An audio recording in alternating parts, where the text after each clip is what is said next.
Penyidik Direktorat Reserse Kriminal Umum Polda Maluku mengamankan 2 orang terduga pelaku kasus mafia tanah di Namlea, Kabupaten Buru. Pelaku berinisial AB dan FS. Keduanya telah ditetapkan sebagai tersangka kasus tindak pidana pemalsuan surat.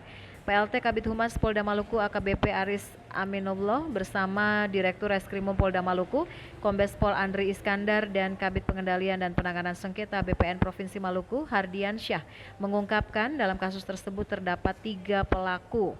2 diantaranya telah ditetapkan tersangka dan 1 lagi masih buron.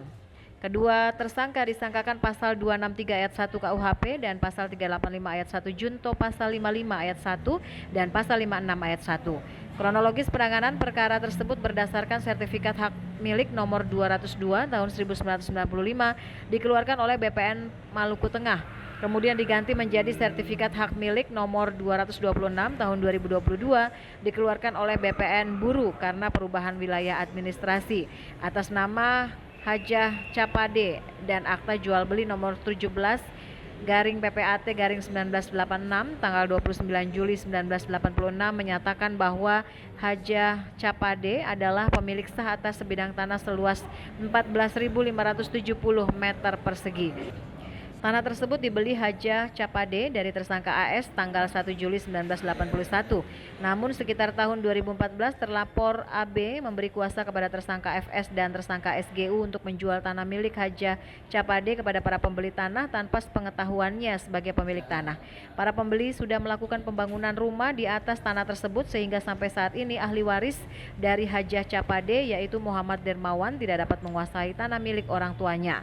Dari perbuatan yang dilakukan oleh para pelaku timbul 14 sertifikat dan ada juga beberapa orang yang telah melakukan pengajuan penerbitan sertifikat hak milik ke BPN Buru.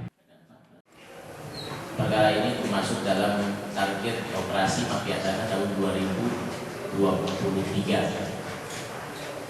Baru dapat kami ungkap karena memang perjalanan pemeriksaan cukup panjang, saksinya juga cukup banyak. Dan beberapa saksi kita periksa juga di luar provinsi Maluku, termasuk salah satu tersangka berdomisili di Kalimantan Timur. Yaitu kita lakukan pemeriksaan berulang-ulang sampai akhirnya kita sudah tetapkan sebagai tersangka dalam perkara dugaan pemalsuan dokumen dan terkait penguasaan hak atas tanah. Tadi sudah disampaikan, perlu sedikit kami luruskan pasal 263 ya, pemalsuan dokumen. Kasus mafia tanah ini telah selesai dengan kerugian sekitar 2 miliar rupiah lebih. Namun akan diakumulasikan lagi dengan kerugian-kerugian lainnya yang dialami para korban.